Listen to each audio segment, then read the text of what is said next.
السلام علیکم دوستانو، امید کوم روغ جوړ وئ. دې ویډیو کې به موږ وایو انګلیسي گفتگو انګلیش کنورسیشن. دوه ملګري دي په شفاخانه کې دي. یو د یو نه پوښتنه کوي چې دلته څه شی کوي، بل د بل نه. پښتو معنا مې ورسره هم لیکلې ده او اخر کې به څو جملې لنډې معنا به یې ولیکو چې د دې خاص مشخص معنا ده. نو ویډیو تر پایه وګورئ.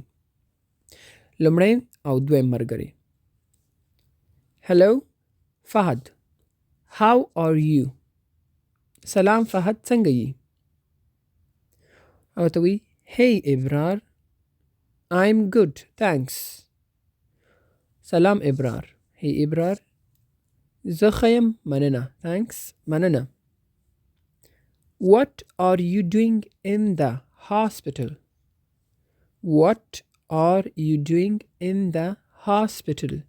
ته شفاخانه کې څه کوي؟ in the hospital په شفاخانه کې. I came here to see the doctor. I came here to see the doctor. Came د کم دویم حالت دی. زلته راغلی یم چې ډاکټر ووینم. زلته راغلی یم چې ډاکټر ووینم. دا ورته وایي Is everything okay؟ What happened to you؟ Is everything okay؟ What happened to you؟ آیا هر څه سم دي؟ په تا څه شوي؟ I'm having چې کله په جاري کې څه لري نو have راځي او جاري کې چې راځي ING سره لګي نو having کېږي.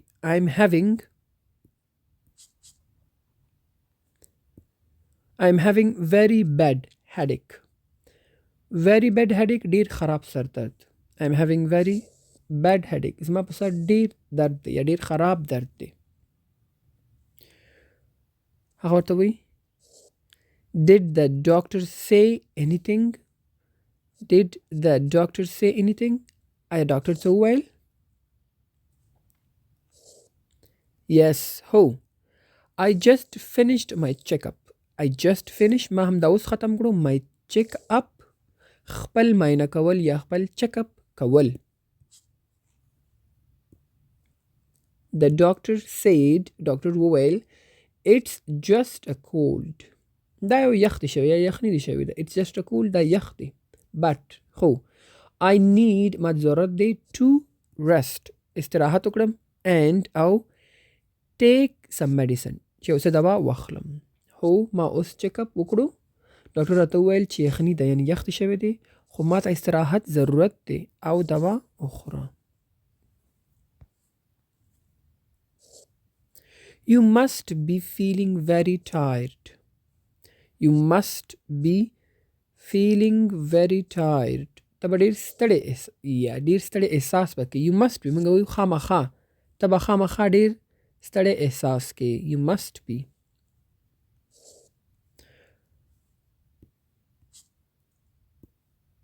I haven't slept well in last few nights. I haven't slept زه سم نه یم ویده شوی. تیر وخت خبرې کوي. I haven't slept سم نه یم ویده شوی. have not دی ده. well ښه in په the last په تیرو few nights لنډه معنی دلته وګورئ. د تیرو شپو راهیسې مې سم خوب نه دی کړی. but the doctor gave me some medicine. but خو the doctor gave me ما ته را کړو. د give them حالت دی. some medicine یو څه دوا. what are you doing here؟ بیا ته دا پوښتنه کوي د دویم ملګري ته دلته څه کوي؟ I'm here because my mother isn't feeling well. I'm here دلته یم because ځکه چې my mother زما مور چې ده isn't feeling very well. isn't feeling well هغه ښه احساس نه کوي. she has stomach ache. هغه د معدې درد لري. she has هغه لري د stomach ache د معدې درد. د معدې درد دلته یم ځکه چې زما مور ښه نه ده هغه د معدې درد لري. دی معنا.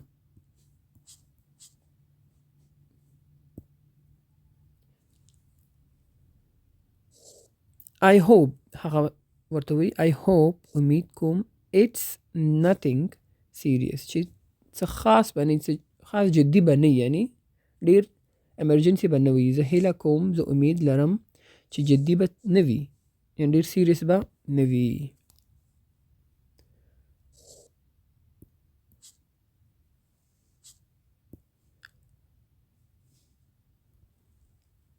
I hope so too I hope so too زه هم امید کوم زه هم هیله لرم she's inside now هغه اوس دننه ده she's inside دننه talking to the doctor هغه ډاکټر سره خبرې کوي talking to the doctor ډاکټر سره خبرې کوي I'm waiting زه انتظار کوم for her د هغه لپاره to come out چې بهر راشي زه هیله هم لرم هغه اوس دننه ده د ډاکټر سره خبرې کوي زه د هغې د وتلو انتظار کوم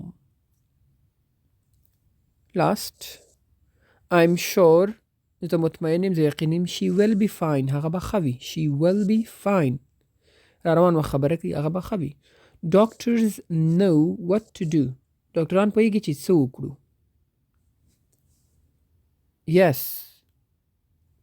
I'm sure هو زه مطمئن یم I just hope زه امید کوم she feels better soon دا هغه لومړی والا دی yes هو I'm sure زه هم یعنی مطمئن یم I just hope چې زه هیله لرم she feels چې هغه به احساس کوي better soon ښه ډیر زر نو دا یې پښتو معنا شوه دا څو لنډې جملې ته موږ بیلې کړي دي جدا کړي دي چې in the hospital په شفاخانه کې